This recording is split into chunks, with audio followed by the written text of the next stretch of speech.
Good morning. Welcome to my channel.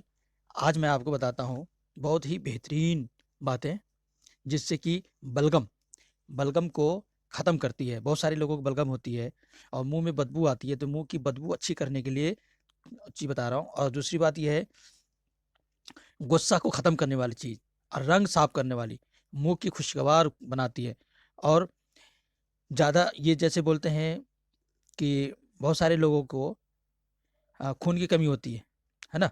और सर्दी ज़्यादा लगती है, उनके लिए मैं आपको बहुत अच्छी चीज़ें बताता हूँ। जैसे साँस की नाली में अगर रुक जाए तो उसके लिए हमें क्या खाना चाहिए? गुर्दा मसाने के लिए बहुत ही लाभदायक है, मंद है, पेट के लिए भी बहुत अच्छा है और साथ में जिगर, तिल्ली और इन सब के लिए बहुत फ़ायदेमंद है। तो अब पूरी बात बताता हूँ आपको कि आपको क्या करना चाहिए, कैसे करना चाहिए। सबसे पहले वो जो बताने वाला हूँ वो किशमिश है। क्या है वो? किशमिश अच्छी ग़िज़ा है। और ये फ़ायदा क्या पहुँचाती है? थकावट भी दूर करती है। जैसे बहुत मेहनत करते हैं किसान मज़दूर, तो उनको 5 से 10 किशमिश उसको खाना चाहिए, जिससे कि उनकी थकावट भी दूर हो जाए और पूरी बॉडी को मजबूत करती है। ये बहुत अच्छी बात है। और बहुत सारे लोगों को गुस्सा जल्दी आते हैं, अगर वो खाया करें तो गुस्सा भी ख़त्म करती है ये। और चेहरे के रंग साफ़ करती है, मुँह की बू को अच्छी बनाती है, यानी मुँह में खुशगवार बनाती है। अच्छा, सबसे बेहतरीन किशमिश कौन-सी आपको खरीदनी चाहिए, वो मैं बताता हूँ। जिसकी जो ज़्यादा बड़ी हो और जिसके अंदर गूदा भी ज़्यादा हो, छिलका बारीक हो, बीज छोटा हो और उनमें उसमें से बीज निकाल दिए गए भी हों, ये किशमिश आपके लिए बहुत अच्छा है। अच्छा, आगे क्या है? अ, गू ये किशमिश का गूदा पहले दर्जे में गरम तर है, मतलब और तर है। तर गरम भी तो है मगर तर है, एक खुश्क होता है और इसके बीज सर्द, खुश्क है। किशमिश के जो पावर होते हैं, मिजाज होते हैं, उसका क्या है, उन्हीं के अंगूरों पर होता है। किसके अंगूरों पर? जिससे ये बनता है। यानी शीरी अंगूर, जो मीठी अंगूर होती है ना, उसका मिजाज गर्म और अच्छा होता है। और जो खट्टी होती है तुष अंगूर की, जो किशमिश बनता है, उसका खुश्क और काबिज होता है। काबिज मतलब कब्ज करती है। तो ऐसे किशमिश हमें नहीं खानी चाहिए, खट्टा वाला। और सफ़ेद किशमिश अगर आपको मिले तो कभी मत लेना। क्यों? कि उसकी किस्म निस्बत ज़्यादा काबिज़ है, ये कब्ज़ ज़्यादा करती है। तो इसलिए सफ़ेद किशमिश ना लें। इसका गूदा साँस की नाली के लिए बहुत भी अच्छा है, ये खाँसी दूर करता है किशमिश। गुर्दा मसाने के लिए बहुत ही लाभदायक, फ़ायदेमंद है और पेट को मजबूत करता है, समझे ना? और किशमिश बहुत ही अच्छा ग़िज़ा है, बहुत ही उम्दा ग़िज़ा है, लाभदायक है। ग़िज़ाइयत खुराक, खजूर की तरह सद्दे पैदा नहीं करती। इसे बीजों समेत खाना मादे यानी पेट, जिगर और तिल्ली के लिए बहुत फ़ायदेमंद है। ये जिगर के लिए ख़ास तौर पर मुफ़ीद है। जिगर को ताज़गी बख्शती है। ये याददाश्त के लिए भी अच्छी है। बहुत सारे बच्चे याददाश्त कमज़ोर होते हैं। बड़े लोगों की भी याददाश्त कम हो रहे हैं, तो क्या करना चाहिए? किशमिश उनको और इसके साथ-साथ में डिएक्सन का क्या-क्या प्रोडक्ट आपको खाना चाहिए इन तमाम समस्याओं में। जैसे कब्ज़ करता है किसी को, तो उनको ऋषि गहनोट्टी टी पीनी चाहिए। बाकी और कोई चाय नहीं पीनी चाहिए। ओके? और इसके बाद कॉफ़ी पीते हैं तो लिंग्ज़ी कॉफ़ी पीजिए डिएक्सन का।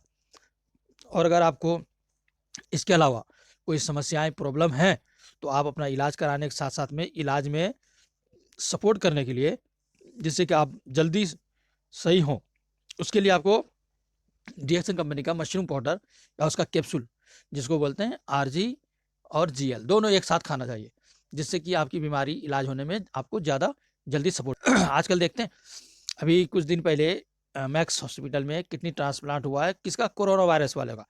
जैसे कोरोना वायरस किसको ज़्यादातर होता है और नुकसान करता है? जिसका फेफड़े में जो टिश्यू होते हैं, वो ज़्यादा डैमेज हो जाता है। ये क्यों होता है? बार-बार हम जब नशीली चीज़ें पिएँगे, खाएँगे, तम्बाकू, सिगरेट, बीड़ी, धूम्रपान करेंगे, तो इससे क्या होगा? आपका फेफड़ा पहले नंबर में खराब होता है। वहाँ के सेल्स डैमेज होने लग जाता है, टिश्यू खत्म होने लग जाते हैं। अगर उनको किसी तरह कोरोना का वायरस आया, तो वो झेल नहीं पाता, वो बच नहीं पाता, ऐसे लोग। तो हम क्यों ना उससे पहले ही अपना बचाव करें। क्या बचाव करना है? आप तो सबसे पहले नशे वाली चीज़ें, हर चीज़ छोड़ दो आप, ओके?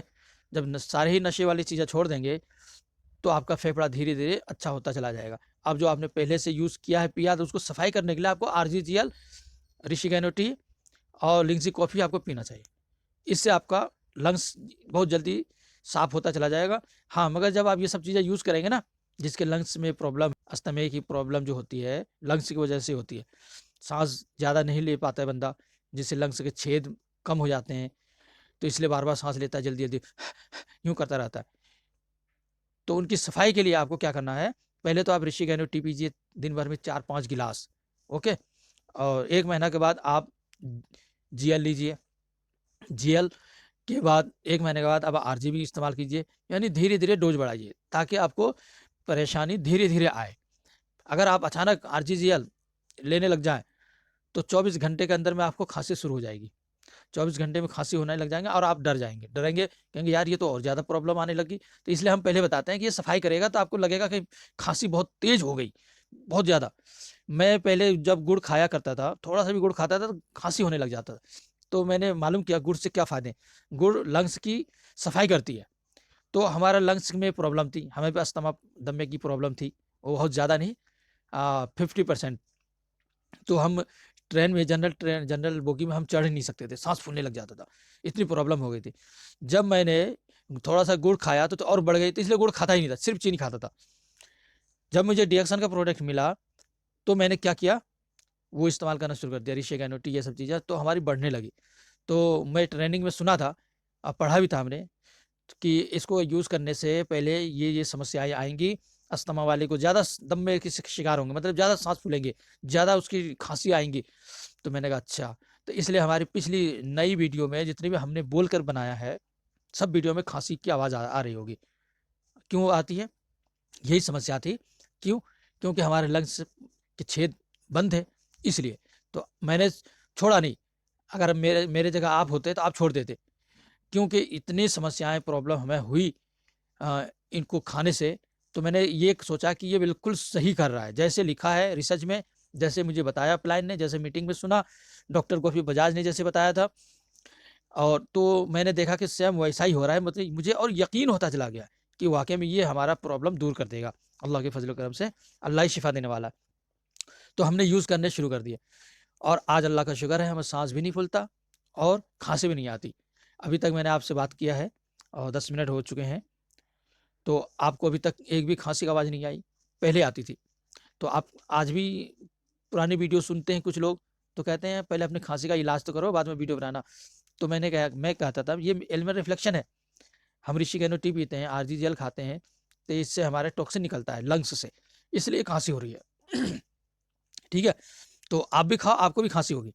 तो हम अपना इलाज करने के साथ-साथ में जो हमें फ़ायदा मिला, तो हम कहीं लोगों को बताएँ, यही तो एक भलाई है। हमें जिस चीज़ से लाभ मिला, आराम मिला, हम क्यों नहीं लोगों को बताएँ? इसलिए हम भलाई की नीयत से हम सबको बताते हैं। हम जितने भी हफ़्ते में वीडियो डालते हैं, सब में हम एक ही बात बताते हैं, आपकी भलाई के लिए। अब कुछ लोग ऐसे होते हैं कि अभी खाया और 15 दिन, 20 दिन के बाद छोड़ दिया, है ना? क्यों? अभी तो उसका तो और बढ़ा, खाने के बाद उसका और बढ़ेगा, जो समस्याएँ हैं। क्यों समस्याएँ वो बढ़ेंगे? वो जड़ से खत्म करेगा। जब जड़ से खत्म करेगा तो जड़ तक पहुँचेगा ना। जिस पेड़ को हमें उखाड़ना है तो उसको जड़ से उखाड़ना है, तो मिट्टी तो खोदना ही, नीचे से खोदना ही पड़ेगा थोड़ा। जब हम खोदेंगे मिट्टियाँ, तो आपको बेकार सी लगेगी कि यार ये तो और बेकार कर दिया। जब वहाँ से पेड़ उखड़ जाएगा, मिट्टी बराबर कर देंगे, कहेंगे वाह! बहुत अच्छा, ज़मीन बिल्कुल क्लीन साफ हो गई। ऐसे ही हमारी बॉडी से जब टॉक्सिन निकलेगा, फिर हमारा बॉडी बिल्कुल सरफट हो जाएगा बिल्कुल, और जो एज 80-90 साल का दिखता था, वो आपका 50 साल का दिखेगा। 3 साल अगर आपने लगातार यूज़ कर लिया। और अगर सुबह-शाम आरजीजीएल खा लिया, एक आरजी एक जीएल, जितना ज़्यादा से ज़्यादा डोज़ पिएँगे, खाएँगे, उतने ज़्यादा आपकी बॉडी हेल्दी नज़र आएँगे, जवानी जैसे नज़र आएँगे। आप इस दुनिया से लास्ट तक में आप इंतकाल कर जाएँगे, उस टाइम भी आपको देखेगा तो कहेगा यार कितना अच्छा बंदा है, स्किन कितना अच्छा है इनका, ऐसा लगता है नहीं कि मरा है। एक हमारे पीएल वर्मा जी थे, वो बेचारे अचानक से गाँव गए और रास्ते ही में उसका देखो, जिसका जहाँ जब मौत लिखी होती है ना, वो आकर रहती है, और मौत हमेशा बहाने से ही आती है। रोज़ी हमेशा हीला से आती है, हीला बहाने। आप एक कमरे में बैठे हो, गेट बंद करके, दरवाज़ा बंद करके, तो आपको रोज़ी कहाँ से मिलेगा? समझे? मगर अल्लाह हर चीज़ पे कादिर पहुँचा सकता है, क्योंकि वो सबको पैदा किया है, वो जानता है। मगर दुनिया में ज़्यादातर असबाब हीले से हर काम होता है। हम दुकान खोलेंगे, बैठेंगे, तो कस्टमर आएँगे, वो बिकेगा, फिर इससे जो मुनाफ़ा होगा हम उससे अपना खर्चा चलाएँगे, हीला हो। इसी तरीके से मौत एक बहाना होता है, हीला होता है। एक्सीडेंट हो गया, या फिर जीने से लुढ़क गए, या बीमार हो गए, यानी बहाने से आती है।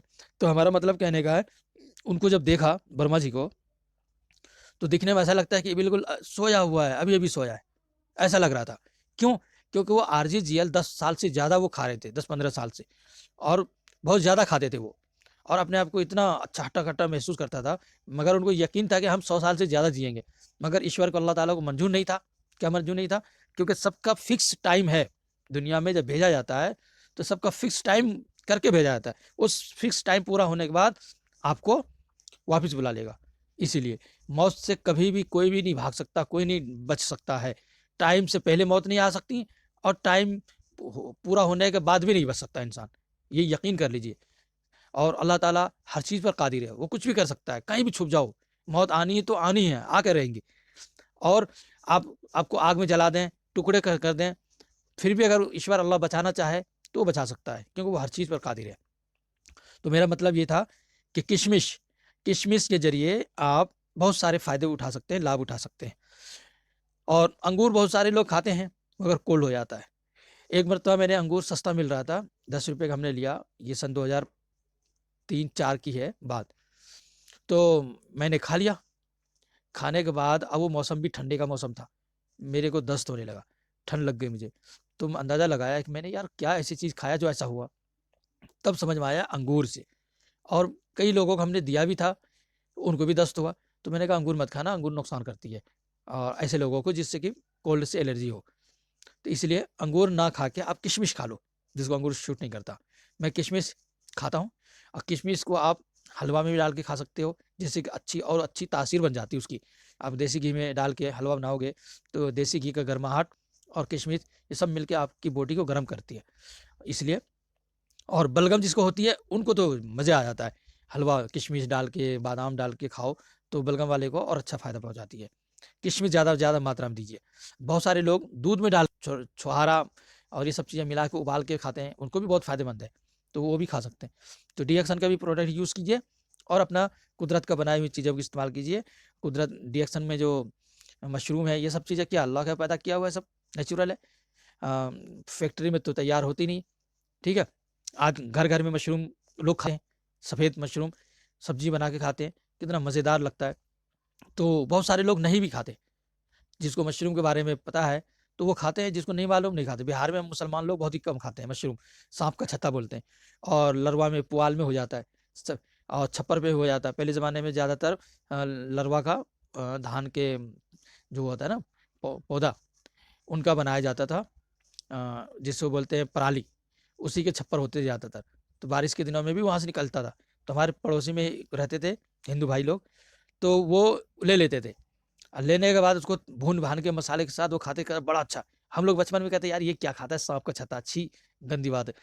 मगर वो लोग खाते थे। आज हमें पता चला कि वो कितना फ़ायदेमंद है। मगर हर वो ऐसी चीज़ें होती है मशरूम, साँप का छत्ता, जो जिस जगह होगा उस जगह के हवा के ज़रिए वो अपने अंदर वो खींच लेता है। ज़हरीली गंदी जगहों में होगा तो गंदा होगा, अच्छी जगहों में होगा तो अच्छा होगा। ज़हरीली चीज़ों के साँप के पास होगा तो वो ज़हर उसके अंदर खींच लेगा। इसलिए सोच समझ के खाना जनाब, और सोच समझ के लेना आपको वो मशरूम। तो मेरा कहने का मतलब ये है, मशरूम भी इस्तेमाल कीजिए, कुदरत की बनाई हुई चीज़ है, और किशमिश भी। बस आज इतना ही, और दूसरे दिन फिर मैं इंशाअल्लाह दूसरी वीडियो के साथ आपको बताऊँगा। अगर आपको भी कुछ सवाल करना हो तो आप नीचे कमेंट कर सकते हैं, नो प्रॉब्लम। थैंक यू, शुक्रिया।